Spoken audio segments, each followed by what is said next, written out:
Hey up, I'm Anonymous Lass, and I've just got back from the Harry Potter Studios tour in London. I just want to say that I've never really been a Harry Potter fan. I watched a few of the earlier movies and they were amazing, but I kind of just gave up watching after a while. I've always heard that the Harry Potter Studios tour in London is a must-see and such a great experience. And OMG, I had one of the best days out ever. It was eye-opening, mind-blowing, and I can now tell you that I am in love with Harry Potter. The amount of work that goes on behind the scenes to make these movies is just incredible. For someone like me who's got a massive interest in vlogging, going to the Harry Potter Studios has opened up a whole new level of insight and understanding of bigger productions. When I got there, I was given a blue Harry Potter passport. This is for collecting stamps as you go around the tour. As you go in through the entrance, you'll see a massive dragon that's hanging from the ceiling. It's just amazing. Wow, I had to get a selfie. We got our coffee and drank it underneath the dragon, and then waited for our 1 o'clock time slot. There's an amazing food court where you can have your lunch, or just get a really fancy ice cream. How cool are these ice creams? We got in the queue at 10 to 1, and then we were whisked in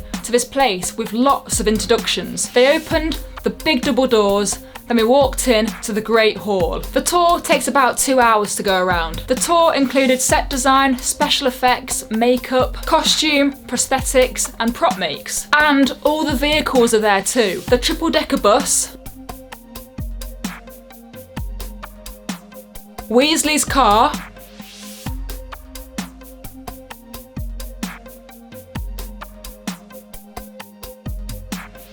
and not forgetting the Hogwarts Express. All close up. You can get your photo taken next to all of them.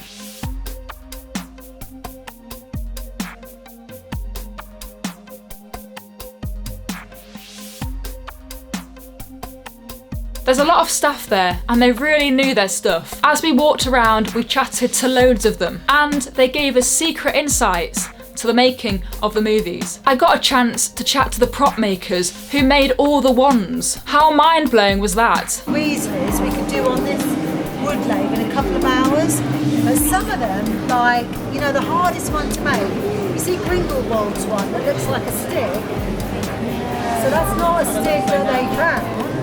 You know, they had a drawing of that stick and then we had to make it, so you're looking at a week's work making a stick. And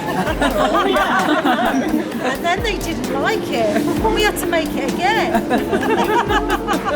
I got the chance to walk up Diagon Alley and saw the famous broomstick in the window of the Quidditch shop.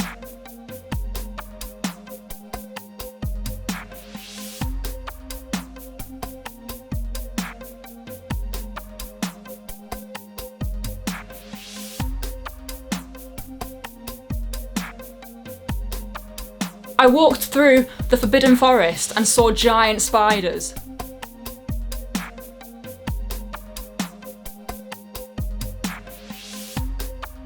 I walked through Gringotts Bank.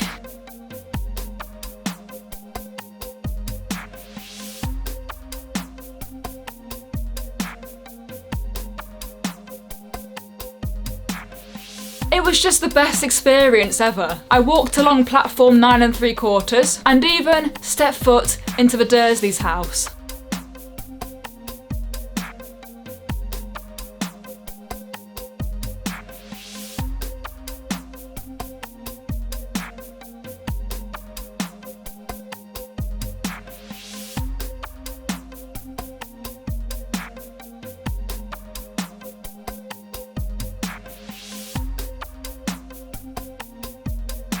The model of Hogwarts Castle was just phenomenal, and there were loads of videos explaining how the model was used. There was just so much to see. The tour went on and on. It was just phenomenal. We saw how the goblin masks were made. We saw the costumes. We saw everything.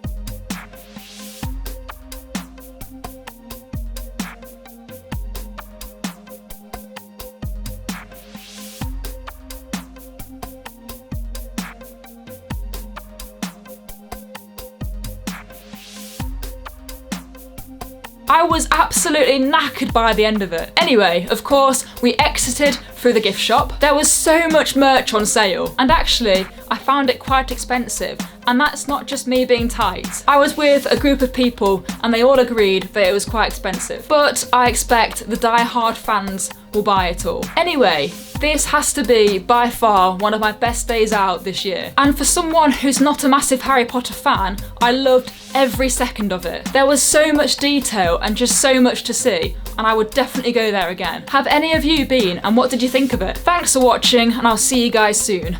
Bye!